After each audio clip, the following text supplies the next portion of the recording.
Hey guys and gals, Nary here from Drake Wing Gaming. To some of you may on Twitter, the Gaming Dragon. Today I'm coming back at you another Let's Play episode of Remake, Sissel's Path. So y'all, before we jump into it, just wanted to let y'all know that our Patreon is now up for as little as $5. Y'all can help support the channel, get some awesome rewards like permanent access to our community Discord server and full access to upcoming not safe for work videos. Anyway, let's go ahead and jump right back in. Alarm chain, you were up, and let's go. Alright, let's see how they're going to get out of this situation, y'all. Alright. With that, they swiftly retreated from the abandoned warehouse while ignoring the smug grins across both thugs' faces.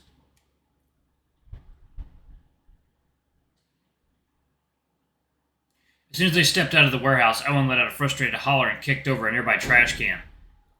That was an absolute waste of time! That was an absolute waste of time! We got nowhere closer to fixing this whole mess! Phillip shot him a sympathetic look. Relax, this isn't the type of thing we can solve alone in one night. I know. It's just, Sissel's a good friend. Knowing that my family is threatening people he cares about just really rubs me the wrong way. He sighed and plopped down on the sidewalk. I knew this probably wouldn't go well, but I didn't expect to make no progress tonight. Well, it wasn't entirely useless. It seems not everyone in the Lorelei family is on board with their old murderous methods. Sounds like your father is trying to steer the family into a more respectable direction. Maybe if we contact the right people and play our cards right, it could prevent Sissel's boss from coming to harm. Easier said than done. He heard Phillip mumble something under his breath as he pulled out his phone and began dialing numbers. Owen sat up and glanced over his shoulder. Who are you calling? Phillip shot Owen a sly grin.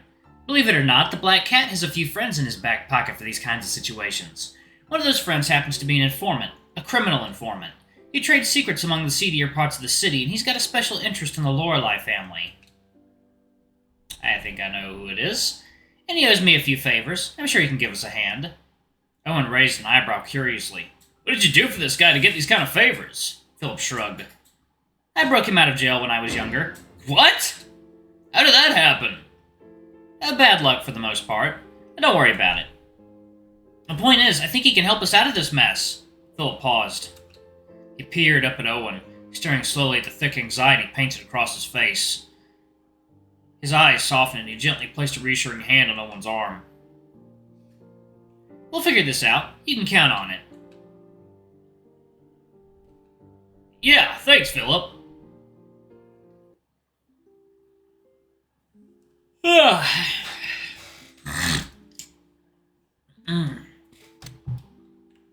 1 second. Get that off my keyboard, you little bitch. There we go, okay. The chill night air bit at their thin clothes as the two of them settled down at the spot where Owen parked his eyesore of a motorcycle. Phillip continued poking at his phone as he tried to call his informant friend, but was met with little success. Water time.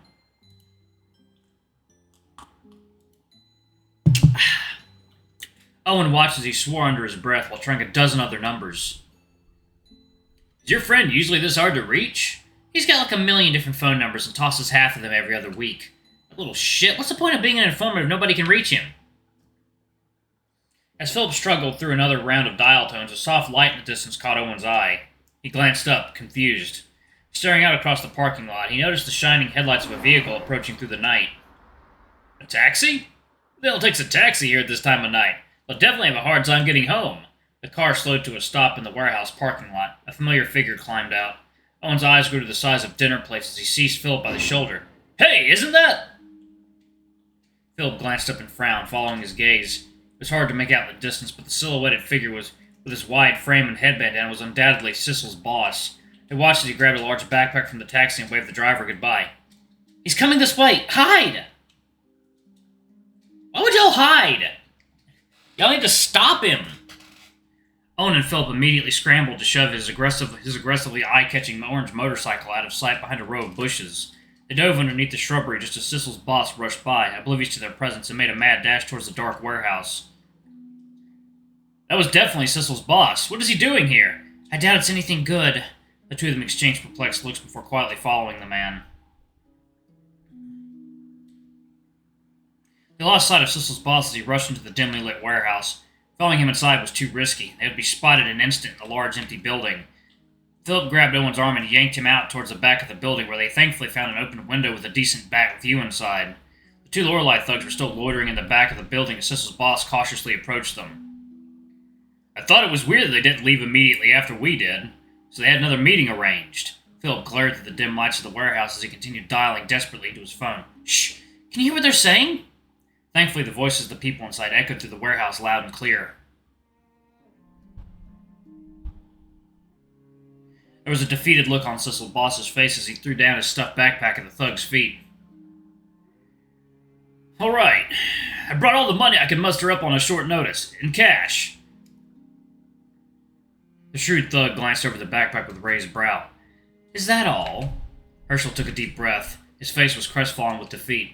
He hung his head low and then slowly breathed out. I know it's not enough, and I know I won't be able to pay it all off by the end of the week like you asked, and I know if I don't pay, you're going to kill me like you did to my sister. Hershel looked up, his eyes sunken and strained. After all these years, I'm tired of this cat and mouse chase. I'm tired of running from what's coming to me. So, I'm turning myself in. Hershel squeezed his eyes shut. This all has to end one way or another, and I might as well take the debt with me. A heavy silence hung in the air. The thugs exchanged curious glances. The larger thug snatched the backpack off the floor and yanked it open. A sizable amount of cash spilled over as the burly thug struggled to stuff it back inside. His shrewd partner turned back towards Hershel with an appraising look. Hershel McDermott, even after all these years, you're still the same clueless little kid hiding behind your sister's shadow. What are you talking about? A cruel smirk spread across the debt collector's face. I appreciate that you're making things easier for us, but you seem to be misunderstanding somehow. He's like, no.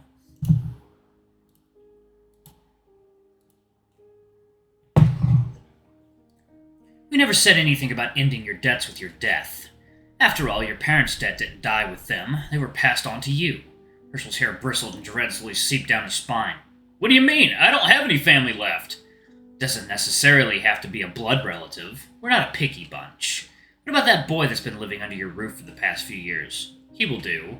The boy owes you quite a bit, as we understand. The thug's partner piped up with a grin. Isn't that kid going to compete in that big tournament soon? If he's any good, we'd be happy to take his winnings off his hands. And if he's not... The larger man's face split to a predatory grin. Hershel froze, the reality of the situation slowly setting in, and then a furious snarl erupted from his throat. He lunged for the debt collector, but his larger partner swung a fist and knocked him onto the concrete floor. Hershel winced from the throbbing pain across his cheek as he tried to pick himself up. Don't you dare touch him! You're not in much of a position to make demands. This wasn't the deal! I swear to God, if you lay a single hand on the kid... The burly thug landed a heavy kick to Hershel's stomach, sending him rolling across the cold floor and knocking the wind out of him. As he rasped and coughed, struggling to regain his breath, he felt the larger man plant a crushing foot firmly on his chest. There was a metallic glint out of the corner of his eye. That thug had pulled out a dark, gleaming pistol from his holster.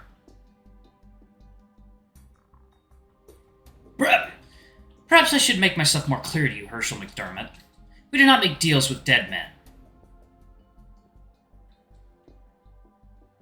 Panic pounded frantically through Owen's chest as he watched the events unfold from the warehouse window. They had to do something, but rushing in without a plan was just a death wish. He felt utterly helpless, his knuckles white against the windowsill as he watched with anxious dread. Beside him, Phillip was frantically swearing into his phone.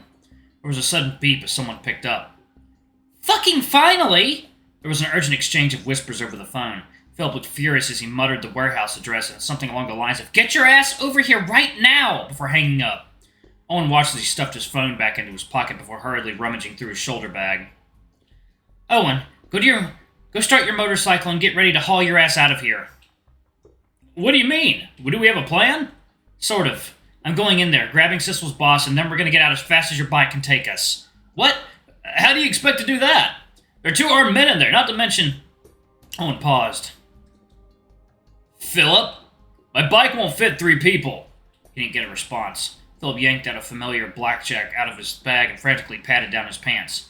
Damn it, where did I put... Owen, do you have some quarters on you? Owen didn't hesitate to fish out a handful of change out of his pockets. Like, Oh. Man, this is action-packed. Phillip plucked a quarter and flipped the coin into the air. The quarter flipped so high into the night sky that it disappeared from view. Several seconds passed, but Owen didn't hear the metallic clink of the coin falling back down to earth. Right. Looks like we're ready. He turned towards Owen with a determined look as he dug a sleek black mask out of his bag. Owen, I'll stay here to buy you guys some time. When Sissel's boss comes out of the warehouse, grab him and get out of here as quickly as you can. My informant friend should be on his way here with some help, and he can take you somewhere safe. No. Absolutely not. I'm not leaving you here. This is no time to argue. You can come back for me later, but first and foremost, you have to get Sissel's boss to safety. Phillip, I'm not going to let you die in there. Philip's face softened for a moment before sharpening to a steadfast glare. Don't worry. I won't. Go to your bike. Get ready. He took a few steps towards the warehouse before sparing Owen one final look. A sudden, biting cold swept through the air, and Owen could feel the chill crawl down his spine.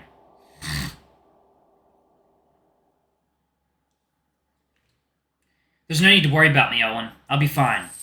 Oh, shit. We never did see his wish. Holy shit, that's a creepy-looking thing. Hershel could feel his heart pounding through his skull as he stared up at the burly thug towering above him. The larger man was grinning as he dug his heels deeper into his chest, his ribs groaning in protest. Still got some fight in you, huh? Oh, I'm gonna have fun with this one.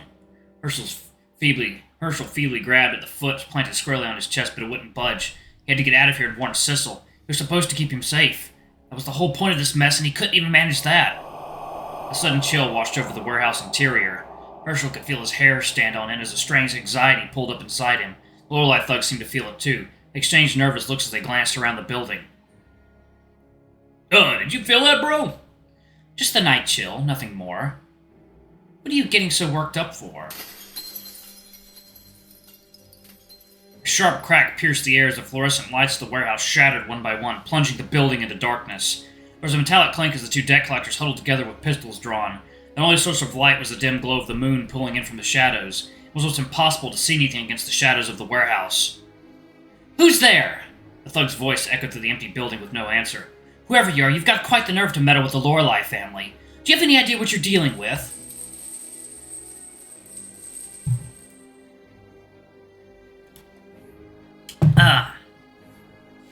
A harsh clatter of chains suddenly reverberated through the room. The larger thug let out a yell, and Hershel felt his weight from atop of him shift as the man was knocked onto his back. Hershel immediately scrambled onto his feet and attempted to make a break for it, but the thunderous screech of gunshots abruptly filled the air. He ducked down and covered his head, but thankfully it seemed the thug's aggression was aimed elsewhere. They were shouting frantically into the dark at some unknown assailant, too distracted to pay him any mind. Hershel could just barely make out a slim figure darting about in the shadows between the thugs as they fired blindly into the night. The hell? In the chaos, he felt something long, cold, and metallic suddenly wrap around his midsection and drag him across the floor towards the building's entrance. He yelped and flailed blindly against the chains as they pulled him further and further away from the brazen gunshots and shouting inside the warehouse. Damn. The streetlights were almost blinding as Hershel tumbled onto the cold pavement of the parking lot. He blinked and patted down his midsection in confusion. Whatever thing that dragged him outside had disappeared.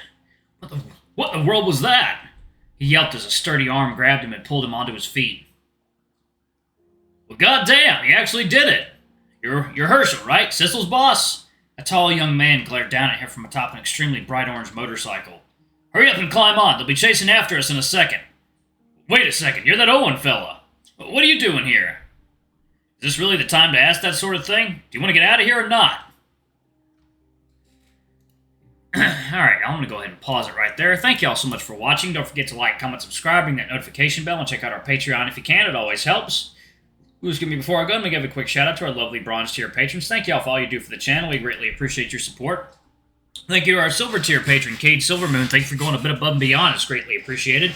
And thank you to our gold tier patron, Amr. You're awesome. We love you. Thank you for subbing to our ultimate tier. Anyway, if y'all want to get access to our not safe for work content and brain froze for a moment. Get access to our not safe for work content and get access to our Discord server. All you gotta do is pay $5, y'all. Anyway, I love you all, and I'll see you all in the next video. Bye-bye.